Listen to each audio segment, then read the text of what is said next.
प्रधानमंत्री ने गांधीनगर में दी विकास परियोजनाओं की सौगात।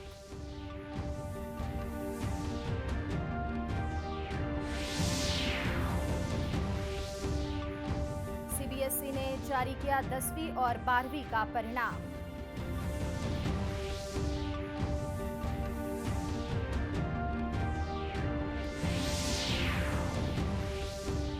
छत्तीसगढ़ में शुरू हुई वाईफाई देने वाली पीएम वाणी योजना।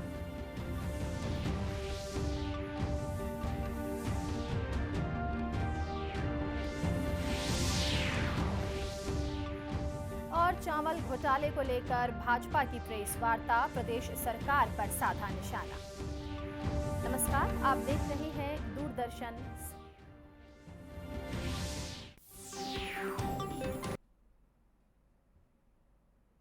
नमस्कार, आप देख रहे हैं दूरदर्शन समाचार। मैं हूं अमृता शर्मा और अब समाचार विस्तार से। प्रधानमंत्री नरेंद्र मोदी ने आज गुजरात के गांधीनगर में अखिल भारतीय प्राथमिक शिक्षक संघ के राष्ट्रीय अधिवेशन में 4,400 करोड़ रुपए की विकास परियोजनाओं की सौगात दी। प्रधानमंत्री ने कहा कि कई सालों से चल रही विभिन्न आवास योजनाओं के बावजूद 75% आबादी के पास शौचालय की उचित सुविधा नहीं है। उन्होंने कहा कि घर केवल एक आश्रय स्थल ही नहीं, बल्कि यह आस्था का वह स्थान है जहां सपने साकार होते हैं और नई संभावनाएं पैदा होती हैं। उन्होंने कहा कि उनकी सरकार लाभ पहुंचाते समय धर्म या जाति नहीं देखती है और यही वास्तविक धर्मनिरपेक्षता है। के लिए देश का विकास ये कन्विक्शन है, कमिटमेंट है। हमारे लिए राष्ट्र निर्माण एक निरंतर चलने वाला महायज्ञ है। अभी गुजरात में फिर से बीजेपी सरकार बने कुछ ही महीने हुए हैं, लेकिन विकास ने जो रफ्तार पकड़ी है वो देखकर मुझे बहुत ही आनंद आ रहा है, सुखद अनुभूति हो रही है। प्रधानमंत्री ने कहा कि पिछले 9 सालों में गरीबों को लगभग 4 करोड़ आवास उपलब्ध कराए गए हैं। इनमें से लगभग 70% आवास महिलाओं के नाम पर हैं। कार्यक्रम के दौरान योजना के लाभार्थियों को चाबियां सौंपी गई। केंद्रीय माध्यमिक शिक्षा बोर्ड ने आज 10वीं और 12वीं का रिजल्ट जारी किया, जिसमें 12वीं कक्षा में पास हुए विद्यार्थियों का प्रतिशत लगभग 87% रहा। बोर्ड परीक्षा के परिणाम छात्र डिजी लॉकर और उमंग ऐप पर देख सकते हैं। परिणाम को डाउनलोड करने के लिए उन्हें अपने पिन या पासवर्ड का प्रयोग करना होगा। सीबीएसई की ओर से आधिकारिक तौर पर टॉपर्स की सूची जारी नहीं की जाती है और न ही कोई मेरिट लिस्ट जारी होती है। सीबीएसई ने इस संबंध में कारण बताते हुए अपनी रिजल्ट अधिसूचना में कहा कि छात्रों के बीच अस्वस्थ प्रतिस्पर्धा से बचने के लिए बोर्ड के पहले के निर्णय के अनुसार कोई मेरिट सूची घोषित नहीं की जाएगी। और अब खबर दुर्ग से। बता दें, दुर्ग में आज सुबह सीबीआई ने पद्मनाभपुर स्थित कोठारी बंधु के घर पर छापा मारा। सीबीआई की टीम में करीब 20 से ज्यादा लोग शामिल हैं। सीबीआई के अधिकारी कोठारी बंधु के घर की जांच पड़ताल कर रहे हैं और निवास के सामने सीआरपीएफ के जवान तैनात हैं। कोठारी पर करोड़ों रुपए हवाला को लेकर शिकायत की गई थी। इस मामले में ही सीबीआई यहां पहुंची है। पश्चिम बंगाल में भी 56 करोड़ की धोखाधड़ी के मामले में एफआईआर दर्ज हुई थी। इस मामले में भी कोठारी बंधु शामिल बताए जा रहे हैं। एफआईआर दर्ज किए जाने के बाद कोठारी बंधु फरार हैं। देश के सभी सार्वजनिक स्थानों पर वाईफाई की सुविधा उपलब्ध कराने वाली प्रधानमंत्री वाईफाई एक्सेस नेटवर्क इनिशिएटिव योजना के तहत आज छत्तीसगढ़ में इसकी शुरुआत हुई। रायपुर प्रेस क्लब में आयोजित प्रेस वार्ता में पीएम वाणी के सह संस्थापक गौरव सिंह ने बताया कि पूरे देश में इस योजना के तहत सार्वजनिक डाटा केंद्र खोले जा रहे हैं, जिससे अब लोगों को बेहतर इंटरनेट कनेक्टिविटी देने वाली मुफ्त वाईफाई सुविधा मिलने लगेगी। साथ ही उन्होंने यह भी कहा कि पीएम वाणी योजना को घर घर तक पहुंचाया जाएगा। इस योजना का मकसद डिजिटल इंडिया को बढ़ावा देना है और हर आदमी रिचार्ज कमाए और सबसे बड़ी बात, आप अपनी सोसाइटी में, अपने गांव में कहीं पे भी वाईफाई बेचें, तो वाईफाई बेचने के लिए आपको बेसिकली कोई क्वालिफिकेशन की, कोई टर्नओवर की कोई रिक्वायरमेंट नहीं है। और आप कॉल सेंटर भी खोल सकते हैं वाईफाई क्रांति के। 12,000 रुपये सीट हम दे रहे हैं, गांव-गांव में कॉल सेंटर, घर-घर में कॉल सेंटर। आप 10 सीट का कॉल सेंटर खोलें, 20 सीट का कॉल सेंटर खोलें। कैसे खोलेंगे कॉल सेंटर, कैसे बात करेंगे और कैसे कमाएंगे इससे? वेबिनार पे आउट 20 रुपीज़ हम दे रहे हैं, आपको रोजगार नहीं मिल रहा, आप पेटीएम, आप सिर्फ ये कर सकते हैं कि मैं बोल नहीं सकता, मैं समझा नहीं सकता, तो 4 से 5 गूगल मीट पे डेली वेबिनार होता है। वेबिनार में बुलाने के भी हम 20 रुपये रोज दे रहे हैं। आपने बुलाया और डेली पेटीएम आ जाए तो कैसे आएगा ये? तो 9289289204 पे आप कॉल करिए, एक लिंक आएगा, उस लिंक को आप शेयर करिए और सबको बताइए पीएम वानी कैसे कर सकते हैं। गौरतलब है कि इस योजना के तहत सार्वजनिक डाटा सेंटर खोलने के लिए किसी लाइसेंस की जरूरत नहीं है, लेकिन डाटा सेंटर संचालक को दूरसंचार विभाग के साथ रजिस्टर्ड होना जरूरी होगा। मुख्यमंत्री भूपेश बघेल ने मस्तूरी विधानसभा क्षेत्र के सीपत में आयोजित भेंट मुलाकात कार्यक्रम में क्षेत्रवासियों को विभिन्न विकास कार्यों की सौगात दी। उन्होंने मस्तूरी विधानसभा क्षेत्र में 22 करोड़ 47 लाख रुपए से अधिक राशि के 13 विकास कार्यों का लोकार्पण किया। इस अवसर पर मुख्यमंत्री ने सीपत और मस्तूरी को नगर पंचायत बनाने की भी घोषणा की। ग्राम पंचायत सीपत में आया हूं तो सबसे पहली बात यह है, सीपत और मस्तूरी का नगर पंचायत बनाया जाएगा,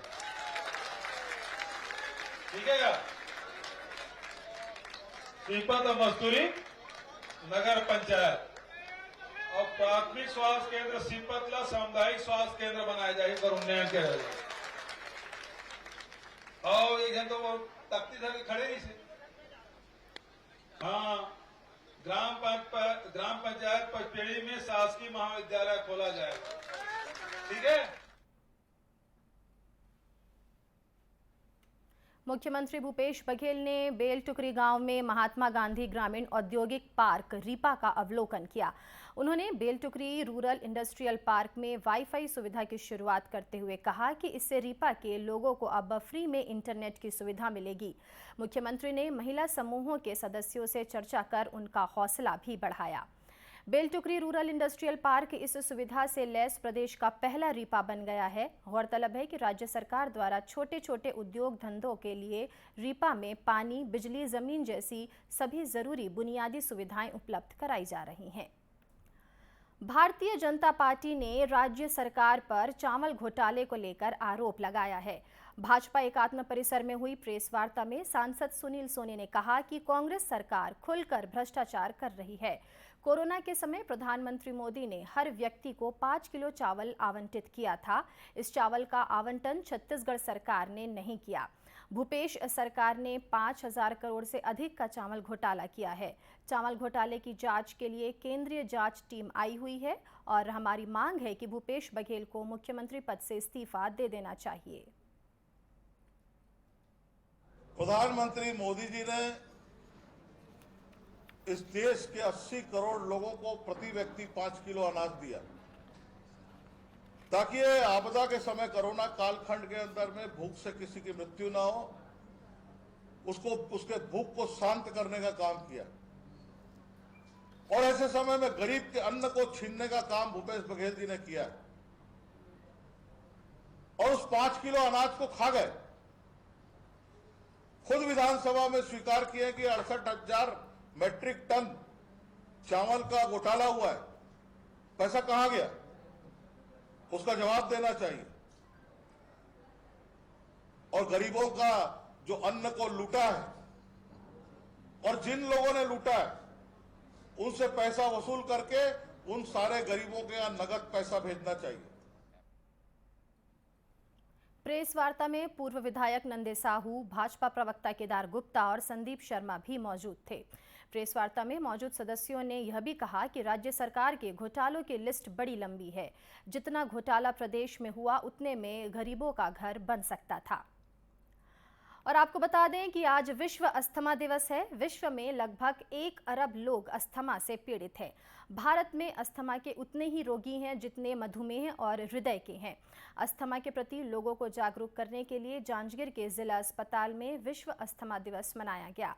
asthma care for all theme के जरिए अस्थमा के प्रति लोगों को जागरूक किया जा रहा है। इस अवसर पर लगे स्वास्थ्य शिविर में कई तरह की जांच की गई। शिविर में कई लोग ऐसे भी थे जो सीनियर सिटीजन की श्रेणी में आने के बावजूद बिल्कुल स्वस्थ थे। अस्थमा रोग विशेषज्ञ डॉक्टर शाहबाज खांडा ने कहा कि अस्थमा रोगियों को अपने खान पान का विशेष ध्यान रखना चाहिए। करंटली इंफॉर्मेशन के मुताबिक अभी पूरे इंडिया में 2.03% प्रीवैलेंस है वर्ल्ड अस्थमा का, और इसका कारण सबसे बड़ा अगर माना जाए तो एक होता है एलर्जी, दूसरा पॉल्यूशन, और तीसरा अभी जो उभरता हुआ कारण पकड़ में आ रहा है वह मोटापा। तो ये तीनों भी एक कॉमन कारण माने जाते हैं अस्थमा के लिए। और अस्थमा के मामले में कई गैर समझ है लोगों में, जैसे कि हम जो उनकी इलाज करते हैं, उनकी दवाई कर लोग घरेलू इलाज में ज़्यादा ये हो जाते हैं और कई बार लेट पहुंचते हैं। लेट पहुंचने के कारण उनका सही टाइम पे इलाज नहीं हो पाता और वो कंडीशन सीरियस हो जाती है। तो सलाह ये रहेगी कि अगर किसी को भी दिक्कत होती है सांस लेने में और साल में 2 से ज़्यादा बार होती है तो तुरंत अपने हॉस्पिटल में आए, उसका जाँच करवाएँ, उसका कारण पता करें और उसका सही इलाज लें। इस मौके पर पावर प्रेजेंटेशन के जरिए अस्थमा के लक्षणों के बारे में जानकारी दी गई। विशेषज्ञों ने बताया कि अस्थमा का निदान यही है कि जितनी जल्दी हो सके इसकी पहचान की जाए और चिकित्सक की सलाह पर उपयुक्त उपचार शुरू कर दिया जाए। और अंत में मुख्य समाचार एक बार फिर से। प्रधानमंत्री ने गांधीनगर में दी विकास परियोजनाओं की सौगात।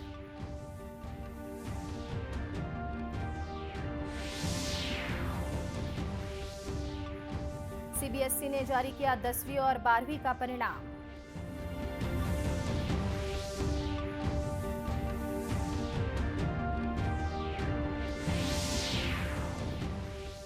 छत्तीसगढ़ में शुरू हुई वाईफाई देने वाली पीएम वाणी योजना।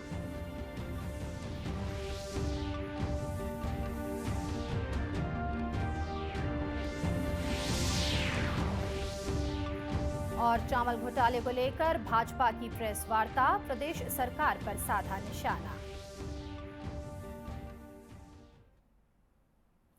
इसी के साथ यह समाचार बुलेटिन समाप्त हुआ। नमस्कार।